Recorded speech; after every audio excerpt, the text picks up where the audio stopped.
We often think of alliances as these really solid things, right? Like everyone's calling in the same direction. Yeah, that's the ideal picture. But what if it's a bit messier than that? What if even your closest partners are, well, keeping tabs on you?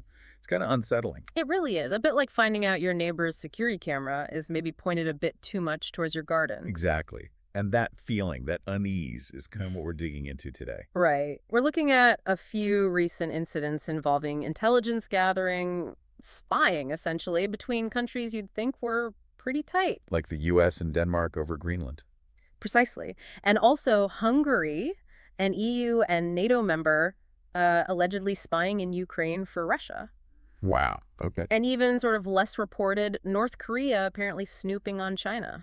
So it's happening between different kinds of partners. It seems so. And our mission in this deep dive really is to try and understand, okay, why is this stuff surfacing now? What's it telling us about, global politics today?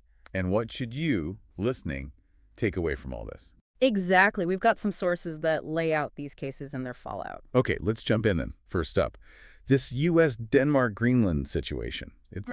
Well, it raised a lot of eyebrows. It really did. The Wall Street Journal had this report alleging U.S. intelligence was actively spying in Greenland. And not just general snooping, right? It was targeted? Apparently so. Yeah. Targeting politicians, independence activists, even people linked to Greenland's mining industry. Specific targets. Which leads to the question of why. Yeah. What was the supposed goal? Well, the reporting suggests, and this is the really sensitive part, that it was about getting leverage. Leverage for a potential U.S. move to buy or even take over Greenland. Take over. Wow. I mean, Greenland has autonomy, but it's part of the Kingdom of Denmark. Exactly. Significant autonomy, which understandably made Denmark react pretty strongly. Yeah, I saw their foreign minister, Lars Løkke Rasmussen. He didn't sound pleased, summoning the acting U.S. ambassador. Jennifer Hall Godfrey, yeah. Yeah. That's a formal diplomatic slap on the wrist. It signals serious displeasure. You can sort of picture the frosty meeting. And you have to remember the context here. Greenland's location is strategically huge, especially for NATO. Absolutely crucial. Denmark's in NATO. The U.S. is the big pillar of NATO, so spying allegations within that, it really hits at the core trust. Particularly when you layer on President Trump's earlier very public interest in buying Greenland. Yeah. That wasn't just some throwaway comment. No, it wasn't. It definitely put Copenhagen and Nuuk on alert already, so the spying news landed on pretty sensitive ground. And the U.S. response, the article mentioned it was kind of quiet. Relatively, yes. No outright denial that I've seen, but the State Department was pretty tight-lipped, though the Director of National Intelligence at the time, Tulsi Gabbard, reportedly started looking into how this information leaked out in the first place. The leak itself becomes a story. Often does. And that silence probably just adds to the awkwardness, doesn't it? For sure. And there were other little details, right? Like a visit from Vice President J.D. Vance hitting some protocol bumps. Yeah, and even reports get this of Danish supermarkets boycotting some U.S. goods. Seriously. Like public pushback. It suggests public sentiment was definitely stirred up. It shows how these things can spill over. So the main point here isn't necessarily that spying happens. Because, let's be honest, it probably does, more than we know. Right. But it's a fact that this came out. And the timing, given the already, let's say, complex U.S.-Denmark dynamic over Greenland. Precisely. The exposure, the timing, that's what makes it particularly significant. Okay. Let's shift gears a bit. Another situation causing ripples in alliances. Hungary. This involves Ukraine and Russia. Yeah, this one is also quite explosive. The core allegation is that Hungary, which is in the EU and NATO, right, supposed to be aligned with the West, was allegedly running a spy ring inside Ukraine. Yeah. Gathering military intelligence. And the accusation is they were doing this for Russia. That's the really damaging part of the claim, yes. Collecting info apparently intended for Moscow. Okay, what does Hungary say? They've flatly denied it. Called the reports propaganda. A very strong denial. But you have to look at the context, don't you? Viktor Orban, Hungary's leader, he's kept notably close ties with Putin. He has. And he's been, the main obstacle at times to EU aid going to Ukraine. So these allegations, true or not, they land in fertile ground for suspicion. Which must make other EU countries pretty nervous. Absolutely. It throws fuel on the fire of distrust. Questions about, okay, where does Hungary's loyalty really lie? Wow. Can we trust them with sensitive information if they might be passing it to Russia? Especially during an active war involving Russia. Exactly. It really challenges the idea of unity within the EU and NATO when you have these kinds of doubts about a member state. It shows how one country's politics can potentially undermine the whole group. And it wasn't just these two big examples, right? The source mentioned something else briefly. Just a quick mention, yeah. North Korean spies apparently caught snooping on China. Ah, okay. So even between countries often seen as partners, or at least not direct adversaries.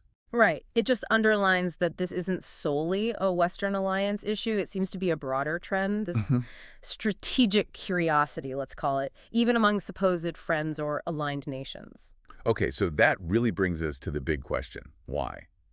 Why do allies spy on each other? It seems counterintuitive. Well, a huge factor, according to the analysis we looked at, is technology. It's just easier now. Easier how? Things like really good satellite pictures, intercepting communications, crunching massive amounts of data. These tools are more powerful and, frankly, cheaper than they used to be. So the barrier to entry is lower. Kind of, yeah. Yeah. And that creates a bit of a cycle. It's easier, so maybe more countries do it even when there isn't a hot conflict. They just want to know stuff. Know what kind of stuff? What leaders are thinking, what the public mood is, what resources a country really has, potential flashpoints down the road. It's about getting an edge. Even on your friends. Especially on your friends sometimes. Think about defense planning. You need to know what kind of gear to buy, what resources you might need, how to train your troops. And knowing what your allies actually have or plan to do helps with that. It absolutely informs those decisions. Even if it's not hostile intent, it's strategic information. There's that classic historical example, right? The U.S. buying that Swiss encryption company, Crypto AG. Oh, yeah, I remember reading about that. And selling weakened machines for decades to allies and adversaries alike, letting them listen in. It shows this isn't entirely new. A pretty stunning long game. And what about today? The NSA gets mentioned a lot. Right, and the scale of modern data collection is immense. The NSA, for instance, scoops up vast amounts of data globally. Including from allies. Often, yes. The justification is usually counterintelligence trying to spot threats to the U.S., including foreign spying attempts from allies or threats funneled through them. So they monitor allies partly to make sure the allies aren't being used by adversaries or aren't spying themselves. That's often the rationale given. But you can see how the line gets blurry between defense and, well, just gathering intelligence on an ally, because you can. Okay, so if this happens, and maybe happens a lot, what stops it from just blowing up alliances all the time? The source mentioned something like regulation by revelation. That's a really key idea. It means often the only thing that really puts the brakes on or forces a change is when it becomes public. Like the U.S.-Denmark case.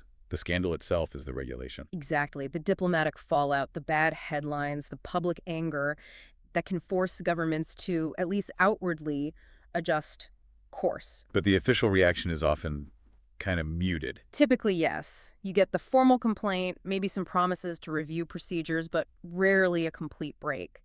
Although the analysis did raise the point that under someone like Trump, maybe there was less worry about that diplomatic backlash. A different calculation of consequences. Potentially, like in the Greenland situation, perhaps a feeling that the strategic gain outweighed the potential diplomatic cost. So if governments don't always fully rein it in, what else acts as a check? Public anger, like the Danish boycotts? That can be part of it. Media pressure, definitely. Investigative journalists bringing things to light. Maybe even market reactions if instability worries investors. But it sounds like these checks aren't always strong enough to stop it. It seems not always, no. The incentives to gather intelligence remain very powerful. So all this must put a real strain on partnerships. What are the specific impacts we're seeing on NATO or the EU from these incidents? Well, for Denmark, it's a tough balancing act, right? Stay loyal to NATO, a cornerstone of their security, but also protect Greenland's interests and autonomy from their main ally. A real dilemma. And for the EU, the Hungary situation just deepens worries. Is Hungary a reliable partner? Is sensitive EU or NATO info potentially leaking to Russia via Budapest? It erodes trust. So the takeaway seems to be that these alliances, NATO, the EU, they aren't monolithic blocks of trust. Perhaps not as much as we assume. These incidents suggest nations are, maybe increasingly, acting like rivals even within alliances, using intel gathering as a tool. Okay, so if we zoom out one last time, what's the big picture here? What larger trend are these scandals pointing to? I think the main theme is a world that's shifting. And technology, especially spying tech, is a huge driver of that shift. Making things more uncertain. Definitely. It creates this uncertainty about who you can really trust, which then pushes nations to, well, gather even more intelligence to try and reduce that uncertainty. It's a feedback loop. So these are just isolated spy stories. No, they're pieces of a larger puzzle about how countries navigate the world today. It's about statecraft, about positioning yourself in a really complex, technologically charged environment. It's not just about finding enemies. It's about understanding everyone. Pretty much. Understanding intentions, capabilities, vulnerabilities across the board. Because surprises can come from anywhere. Okay, so wrapping up this deep dive, what's the core message for you, the listener, to take away? I think the key thing is recognizing that alliances today, they're complex. They aren't always built on complete, unwavering trust. The reality is shaped by this constant intelligence gathering, by technology that makes it easier. And that's actively reshaping how countries deal with each other. Exactly. So maybe the final thought to leave you with is this. Consider what it really means to live in a world where this level of surveillance, this strategic intel gathering, is becoming the norm. How does that change international cooperation? How might it impact things like privacy, trust, even conflict in ways we haven't fully grasped yet? Definitely something to chew on. Thanks for unpacking all that. My pleasure. It's a fascinating, if unsettling,